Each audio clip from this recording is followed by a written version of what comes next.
మహిమగల తండ్రి, మహోన్నతుడ, ఘనమైన నామానికి వందనాలు చెల్లించుకుంటున్నాము నాయన. మా ఉద్దేశాలను పక్కన పెట్టి, మా మనసులో ఉన్నటువంటి తలపులను పక్కన పెట్టి, ఈ రాత్రి నాయన మీ ఉద్దేశాలను మా యొక్క బ్రతుకులో నెరవేర్చడానికి మేమందరము నిర్ధారణ చేసుకుని వచ్చాము నాయన. ఈ మాసంలో కూడా మీరు మాతో మాట్లాడండి. మీరు ఏదైతే రాసి ఉంచారో ఆ వ్రాసి ఉన్నటువంటి మాటలు పేపర్కి పరిమితం కాకుండా మా హృదయాలకు చేరే అంతగా, మా బ్రతుకులు మారే అంతగా మేమందరము బ్రతుకులను ప్రదయించేయండి. తలలో వచ్చినటువంటి బిడ్డలందరికీ మంచి మనస్సును ప్రసాదింపచేయండి. అర్థం చేసుకునే విచక్షణ జ్ఞానానికి ఎక్కువగా ప్రసాదింపచేయండి. మాట్లాడుతున్న నాకు సమయుక్తమైన జ్ఞానాన్ని ప్రసాదింపచేయండి నాయన. ప్రారంభం నుంచి ముగింపు వరకు కూడా మీ సన్నిధి కాంతులు మాతో వచ్చి ముందుండి నడిపింపచేయమని మా ప్రభువును రక్షకుడైన యేసు క్రీస్తు నామం పేరట ఒక ప్రార్థన సమర్పించి అడిగి వేడుకుంటున్నాం తండ్రి, ఆమేన్. చేరవచ్చినటువంటి దేవుని బిడ్డలందరికీ మరోసారి అందరికీ వందనములు తెలియజేసుకుంటున్నాను. దేవుడు నాకు మీ అందరికీ దేవుని మాటలు పంచడానికి ఇచ్చినటువంటి మంచి అవకాశానికి బట్టి నేను కూడా దేవునికి ఎంతగానో కృతజ్ఞతాస్తుతులు చెల్లించబోతున్నా ఉన్నాను. కనుక ప్రియమైన దేవుని వారలారా, ఈ రాత్రి నీవు ఇంకా ఎందుకు బ్రతికున్నావో నీకు తెలుసా అని మనము బైబిల్ ద్వారా ప్రశ్న వేసుకుంటే బైబిల్లో మనకి సమాధానంగా ఈ రాత్రి మనకి ఉంటుంది. జాగ్రత్తగా ఆలోచిద్దాం ప్రియమైన దేవుని వారలారా. నువ్వు ఇంకా ఎందుకు బ్రతుకున్నావో నీకు తెలుసా? ఈ బ్రతుకునిచ్చింది ఆయనే, ఆయుష్నిచ్చింది కూడా ఆయనే, కాపాడుతున్నది కూడా దేవుడే. అయితే దేవుణ్ణి ఎరిగిన వారు బ్రతికున్నారంటే దీనికి గల కారణం దేవుని కృప అని నువ్వు గుర్తించాలి, అనేక మందికి చెప్పుకోవాలి కూడా ఎరిగిన వారి గురించి. ఇకపోతే దేవుణ్ణి ఎరుగని వారి గురించి తెలియని వారు ఏం చెప్పుకుంటారంటే ఇది మా అదృష్టమని, ఇది పెట్టి పుట్టాలి, ఆ అదృష్టం మాకు దొరికిందని చెప్పుకుంటూ ఉంటారు. దేవుని జ్ఞానము దేవుని దగ్గరికి రాని వారికి ఈ సత్యం వాళ్ళకి అర్థం కాదు. కనుకనే ఇది మా అదృష్టాలు అని చెప్పుకుంటూ ఉంటారు. అదృష్టం ఉండాలని అంటూ ఉంటారు. అని రెండు వర్గాలు మనం గమనించగలిగితే దేవునిలోకి వచ్చినటువంటి వాళ్ళు దేవుని కృపాన్ని అనేక మందికి తెలియచేయాలి. దేవునిలో లేనటువంటి వాళ్ళు ఏమో అదృష్టమని తెలియచేస్తున్నారు అనేక మందికి. ఇది ఎంతవరకు వాస్తవం అనేది మన బైబిల్లోకి వెళ్ళి ఆలోచించేయాలి. ఏదేమైనప్పటికీ కూడా మనిషిగా పుట్టినటువంటి ప్రతి ఒక్కరూ కూడా ఎవరి వశ్యములో ఉన్నారో ఒక వచనాన్ని చూసుకుని ముందుకు వెళదాం. కీర్తనల గ్రంథము 31వ అధ్యాయం. చాలా జాగ్రత్తగా ఆలోచించాలి ప్రేమైన దేవుని వారలారా. ఎందుకంటే నువ్వు ఇంకా ఎందుకు బ్రతుకుతున్నావో నీకు తెలుసా అని ఒక మంచి టైటిల్ని మీ ముందుకు తీసుకురావడం జరిగిందంటే ఇది బ్రతుకుకు సంబంధించినది, చావుకు సంబంధించినది, మరణానికి సంబంధించినది. అది ప్రశ్నతో కూడుకున్నది. కీర్తనలు అడుగుతాం ఈ రాత్రి, నేను ఇంకా ఎందుకు బ్రతుకున్నాను ప్రభా అని రాత్రి ఎవరికి వాళ్ళు అడగగలిగితే దేవుడు సూటిగా మాట్లాడతాడు. ఈరోజు చిన్నవాళ్ళతో మాట్లాడతాడు, పెద్దవాళ్ళతో మాట్లాడతాడు, భక్తిలో ఉన్నటువంటి వారితో మాట్లాడతాడు, భక్తిలో లేనటువంటి వారితో కూడా మాట్లాడతాడు. రాత్రి సమాధానం తీసుకుని మీరు వెళ్ళాలి ఎందుకు బ్రతుకున్నారో. కీర్తన గ్రంథము 31వ అధ్యాయము. కీర్తన గ్రంథము 31వ అధ్యాయము 15వ వచనాన్ని ఒకసారి చదువుకొని ముందుకు వెళ్దాం. కీర్తన గ్రంథము 31:15. నా కాలుగతులు నీ వశములో ఉన్నవి. ఫుల్ స్టాప్ ఉంచాడు. నా కాలుగతులు నీ వశములో ఉన్నవంటే మనుషులందరూ నా వశములో ఉన్నారని దేవుడు చెప్పినటువంటి మాటలు రాయబడ్డాయి ఇక్కడ. మనుషులందరూ ఎవరి వశంలో ఉన్నారంట? కాలుగతులు అంటే ఎవరండి? ఆయుష్కాలం, బ్రతుకు కాలం. మనకిచ్చినటువంటి 60-70 ఆయుష్కాలపు ఈ యొక్క గతులు, ఈ కాలాలు, ఈ ఆయుష్కాల దినాలు ఎవరి వశంలో ఉన్నాయంట? దేవుని వశములో ఉన్నాయని బైబిల్లో రాయబడిన మాట మీకు అర్థం కావాలి. అంటే నేనొక్కడని ఆయన వశంలో ఉన్నానని అనటం లేదు ఇక్కడ భక్తుడు. నేను ఒక్కడనే ఆయన వశంలో ఉన్నానని అనటం లేదు. నా కాలగతులు, అందరి కాలాల గురించి మాట్లాడుతున్నాడు భక్తుడు. నా కాలగతులే కాదు, మీ అందరి కాలగతులు కూడా దేవుని వశంలో ఉన్నవి అని, మనుషులు అందరూ దేవుని వశంలో ఉన్నారని చెప్తున్నాడు. ఏమిటి అక్కడ నా కాలగతులు దేవుని వశంలో ఉన్నాయి అన్నాడు, కానీ మనుషులందరూ అనలేదు కదా అని మీరు డౌట్ రైజ్ చేయాలి కూడా. సరే, మనుషులందరి గురించి కూడా మరొక మాట చూద్దాం.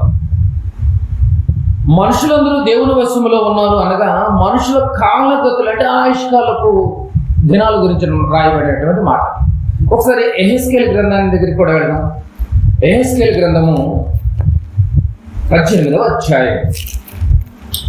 ఎహెస్కేలు గ్రంథము 18వ అధ్యాయము 4వ వచనాన్ని ఒకసారి చదువుకుందాం. 18వ అధ్యాయము 4వ వచనం.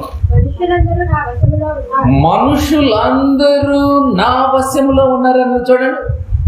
కీర్తన గ్రంథంలోనేమో భక్తుడేమో నా వశములో, నేను నీ వశములో ఉన్నాను నాయన అని చెప్పాడు.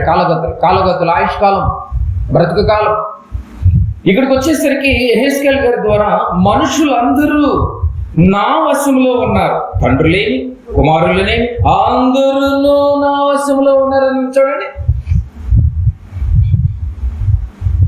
పిల్లలైతే ఏంటి, పెద్దవాళ్ళైతే ఏంటి, ఎవరైనా కానీ ఈ శరీరాన్ని ధరించుకొని ఆత్మతో ఇముడుకుని ఉన్నటువంటి ఈ రెండు కలయికలతో ఉన్నటువంటి నరుడైతే ఆ నరుని యొక్క ఆయుష్కాల దినాలు, గతులు, కాలగతులు ఎవరి వశంలో ఉన్నాయంటే మనుషులందరి కాలగతులు నా వశంలో ఉన్నాయని దేవుడు చెప్పుకుంటున్నాడు. చూడండి, దేవుడు ఎంత మంచి మాట అండి. మనిషి అనుకుంటాడు, మనిషి ఆలోచనలు ఎలా ఉంటాయి అంటే, నేను బాగానే ఆరోగ్యంగా ఉన్నాను, నేను ఎక్కువ కాలం బ్రతుకుతాను, ఎందుకంటే ఉదయం వాకింగ్కి వెళుతున్నాను, చక్కగా డైట్ మెయింటైన్ చేస్తున్నాను, ఈ జొన్న రైస్ తీసుకుంటున్నాను, వైట్ రైస్ ఆపేసాను, బ్రౌన్ రైస్ తీసుకుంటున్నాను, నేను మంచిగా ఆరోగ్యంగానే ఉంటాను, ఎవ్రీ 1 yearకి నేను ఫుల్ హోల్ బాడీ టెస్ట్ కూడా చేయించుకున్నా, రిపోర్టులు బట్టి మెడిసిన్ వాడుకుంటున్నాను, నాకు మరణమే రాదు అన్నటువంటి ధోరణిలో మనిషి ఆలోచనలు ఉన్నాయి. మంచి వైద్యం కూడా చేయించుకుని బ్రతుకుతున్నాను అన్నటువంటి ఆలోచన.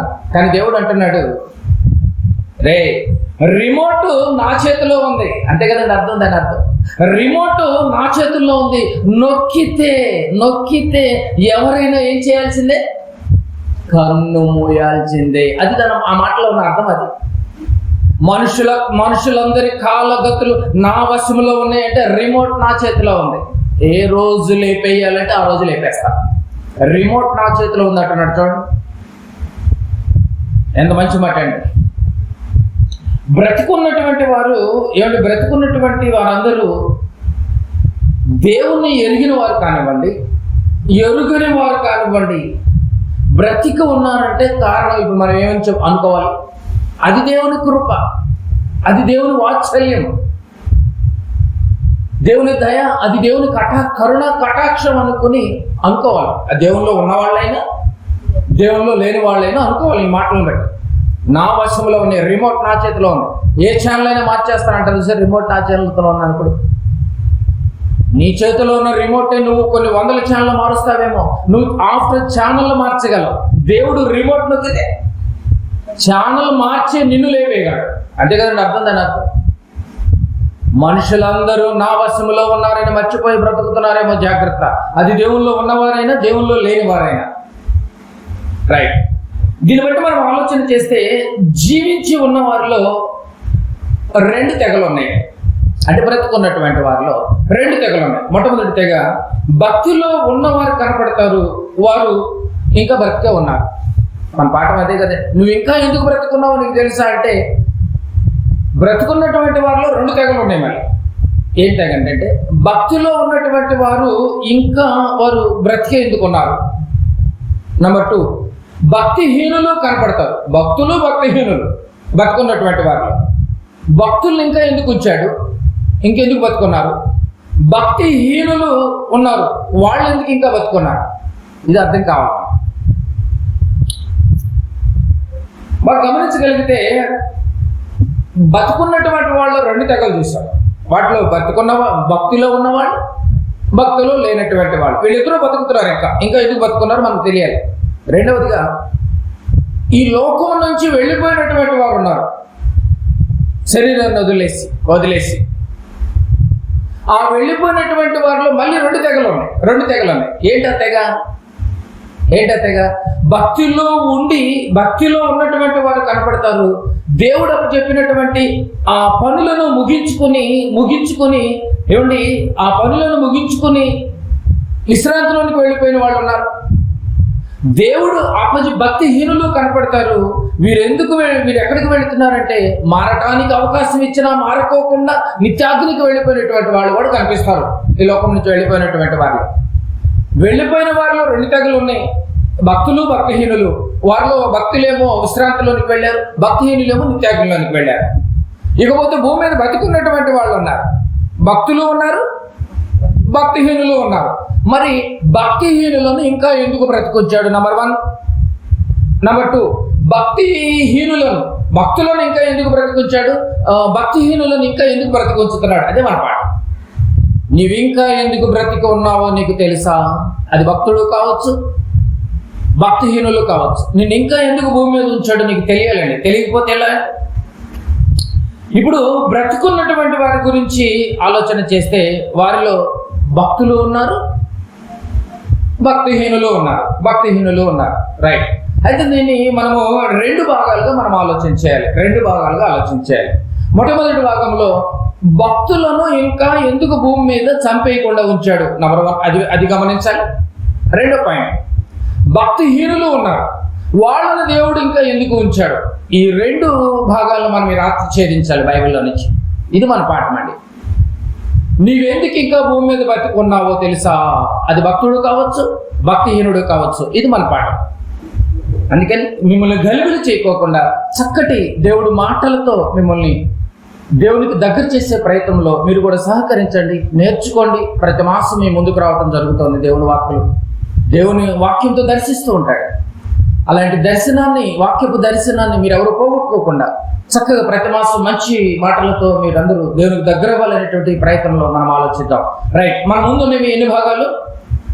2 భాగాలు మీ ముందు ఉంచడం జరిగింది. ఒకటి, భక్తి కలిగి భయము కలిగి దేవుడు అప్పగించినటువంటి పనిని ముగించుకోవడానికి ప్రయాసపడినటువంటి వాళ్ళు మొదటి వర్గంలో ఉన్నారు. వాళ్ళు భయభక్తులు కలిగినటువంటి వాళ్ళని చెప్పొచ్చు.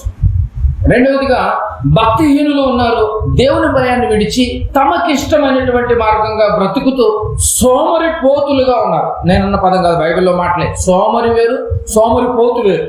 మనకి గొర్రె పోతు తెలుసు కదండి, కానీ సోమరి పోతులని కూడా ఉందండి బైబిల్. అయితే సోమరులుగా ఉన్నారు, భయం విడిచి తనకిష్టమైనటువంటి వారుగా బ్రతుకుతున్నారు. వీళ్ళిద్దరిని ఇంకా ఎందుకు ఉంచాడో మనం ఈ రాత్రి గమనించాలి ప్రియమైన దేవుని వారలారా. అయితే మొట్టమొదటిగా మనం ఎవరిని ఆలోచిద్దాం?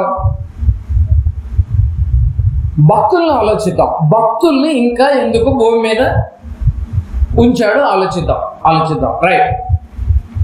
జాగ్రత్తగా రాసుకుందాం. మత్తయి సువార్త